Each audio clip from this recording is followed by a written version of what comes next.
petit rappel. Pour tous ceux qui habitent dans un département supérieur à 55 en numéro, comme la Haute-Vienne par exemple, ou d'autres, on a jusqu'au 8 juin pour faire sa déclaration des revenus. Les autres l'ont déjà effectué, mais on peut encore effectuer quelques changements. N'est-ce pas, Claire ? Absolument. Absolument. Alors, vous êtes là pour nous aider, pour nous éclairer et pour répondre à certaines de nos questions. Je ne sais pas, moi, à quelle réduction ai-je droit si j'ai des enfants ? Que change le télétravail pour ma déclaration ? Est-ce que je dois déclarer mes revenus Airbnb ? Il y a beaucoup de questions qui se posent et parfois on n'a pas les réponses devant notre déclaration.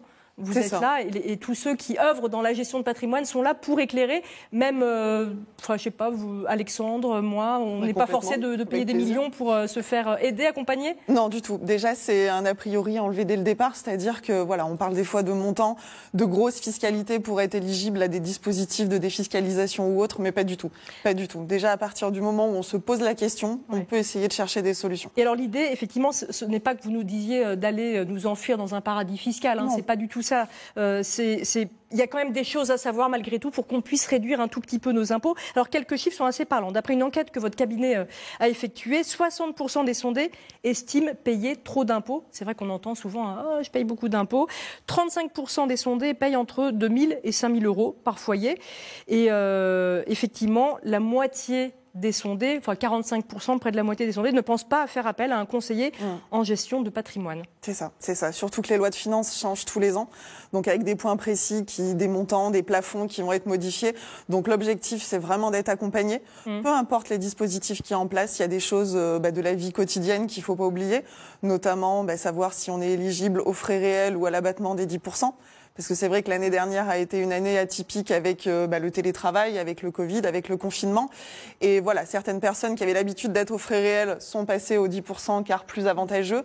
Alors on va revenir justement sur des petites choses très concrètes, des questions qu'on peut se poser. Ce qu'il faut quand même juste vraiment dire, et on appuie là-dessus, c'est que ça concerne beaucoup de monde. Ça concerne près de la moitié finalement des Français. Je crois qu'entre 40 et 50% des foyers en France sont imposables et la règle, la Nouvelle-Aquitaine ne déroge pas à la règle. C'est vraiment entre 40 et 50% des foyers de Nouvelle-Aquitaine, ça dépend des départements, mais qui sont imposables. C'est ça, qui sont éligibles à l'impôt sur le revenu, absolument. Alors effectivement, il existe pas mal de dispositifs pour réduire nos impôts, souvent encore un petit peu trop méconnus. Alors on va donner quelques exemples. Il y en a un qui est quand même assez connu, c'est tout ce qui est don, le don à une association. D'utilité publique, absolument. Absolument. C'est du mécénat, non ? Ça peut être uniquement à n'importe quelle association, d'utilité publique. Tu donnes à la Croix-Rouge ou à n'importe quoi, à n'importe quelle association. Et le montant que vous allez donner, du coup, a un taux de réduction qui va être de 66%. Et souvent, on a un petit reçu fiscal qui nous est fourni par l'association pour justifier sur notre déclaration d'impôt. Maintenant, toute déclaration est déclarative, car en ligne dans la plupart des cas, mais voilà, il faut garder les justificatifs aussi en cas de contrôle. Donc non seulement on fait une bonne action, mais en plus de ça, ça permet de réduire sa facture d'impôt. Exactement. Ça peut inciter effectivement certains à donner.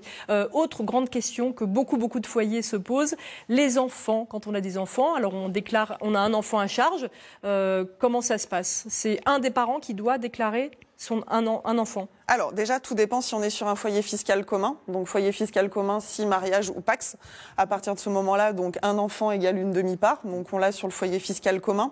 Après, par contre, plusieurs subtilités en cas de séparation ou en cas de divorce, ou qui garde l'avantage fiscal. Donc deux possibilités. En général, l'enfant est rattaché là où il vit habituellement. Donc, du coup, la demi-part va être à la personne qui est en charge de l'enfant, avec de l'autre côté le parent qui va en général verser une pension alimentaire qui lui-même va déduire de son revenu imposable. Mais maintenant, on est souvent sur des cas de garde alternée. Donc, en général, pas de pension alimentaire versée. Et du coup, la demi-part est séparée en deux. Donc, on peut avoir 0,25 sur chaque foyer fiscal. Alors, s'il n'y a pas de garde alternée, l'un des parents verse une pension. Est-ce que cette pension, elle s'arrête aux 18 ans de l'enfant ? Non, pas du tout. Donc, plusieurs possibilités. Déjà, ce qu'il faut savoir, c'est qu'on peut garder son enfant dans le foyer fiscal, peu importe la situation, mais jusqu'à ses 21 ans révolus. Voilà, si non étudiant, et jusqu'aux 25 ans révolus si étudiant. D'accord. Donc déjà, possibilité de conserver cette demi-part supplémentaire. Et après, donc, possibilité de verser aussi à ses enfants majeurs. Directement. Exactement, qu'ils soient ou non à son domicile. Donc 2 plafonds différents, mais si on prend l'exemple de quelqu'un qui va faire ses études à l'autre bout de la France, on a un plafond de déduction qui est de 5 959 €, donc ce qui n'est pas rien, qui vient en déduction du revenu imposable.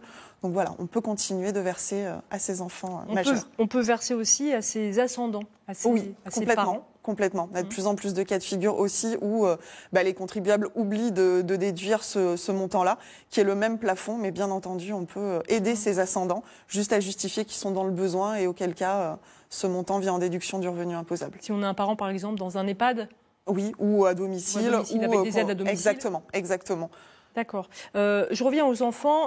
Quand on a un enfant de moins de 6 ans, il y a souvent des frais de garde à domicile. Je pense au mercredi, la nounou du mercredi. Complètement. Donc ça aussi, il faut déclarer ça. Oui.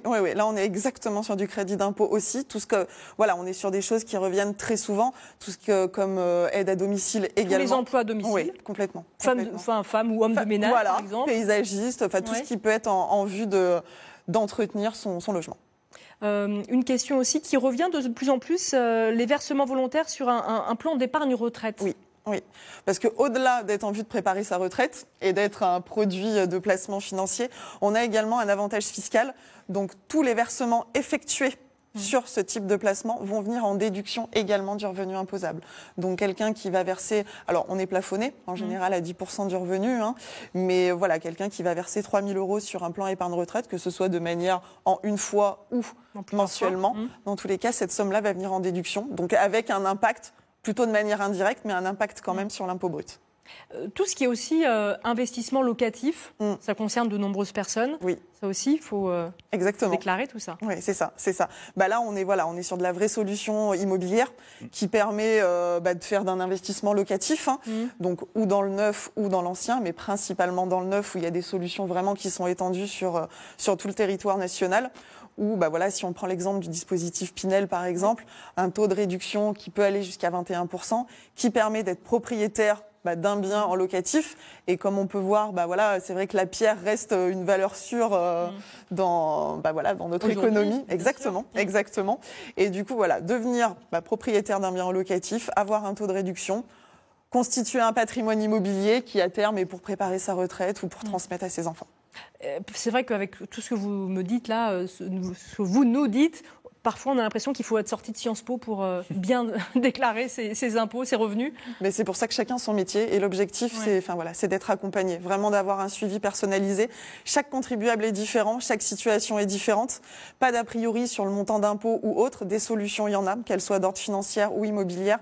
Mais le fait d'être suivi par un conseiller en gestion de patrimoine et pas à l'instant T, vraiment sur le long terme, c'est-à-dire effectuer les déclarations d'impôts, être là pour c'est de l'optimisation fiscale, en fait, que vous proposez. C'est ça. Donc, comment ça se passe? On vient vous voir avec sa fiche d'impôt et puis vous regardez un petit peu tout ça et vous décryptez tout ça? C'est ça. L'objectif premier, c'est de faire un audit patrimonial.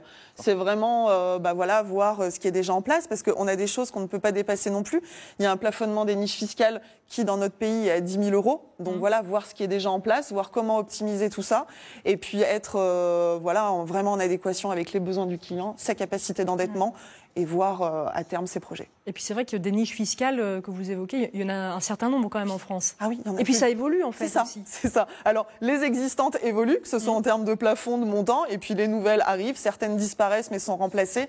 Donc oui, bien entendu. Je pense notamment aux travaux d'isolation, quand on change ses fenêtres, quand on fait effectivement des travaux d'isolation. C'est ça. Là aussi, il y a des choses à savoir. C'est ça. Là, il y a toutes les nouveautés du CITE, donc le crédit d'impôt transition énergétique, où maintenant les dépenses, les crédits d'impôt liés à ces dépenses-là sont vraiment dans la revalorisation énergétique du bien immobilier. Mais oui, il y a des choses qui n'étaient pas éligibles maintenant qui le sont. Et pour terminer, vous l'avez évoqué il y a quelques instants, l'actualité fait qu'on est de plus en plus à télétravailler. Et il y a une vraie question qui se pose par rapport aux frais liés au télétravail, frais réels. Voilà. Qu'est-ce qu'il faut savoir vraiment? Deux choses. Déjà, plusieurs personnes n'ont pas eu à faire le déplacement travail-domicile. Donc, certaines personnes qui étaient liées aux frais réels vont passer aux 10% parce que c'est devenu plus avantageux. Mais également, il faut bien se poser la question de quelqu'un qui est devenu en télétravail, qui a dû racheter un ordinateur, un bureau, vraiment équiper son bien immobilier d'un vrai outil de travail, où là, on va être sur des frais qu'on va pouvoir déduire. Donc, bien à calculer ce qui a été dépensé sur l'année 2020.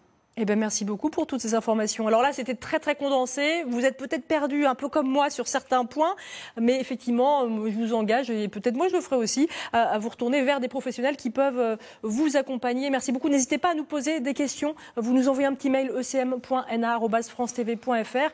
On pourra vous mettre en relation avec Claire Pouget. Merci d'avoir accepté de venir nous en parler.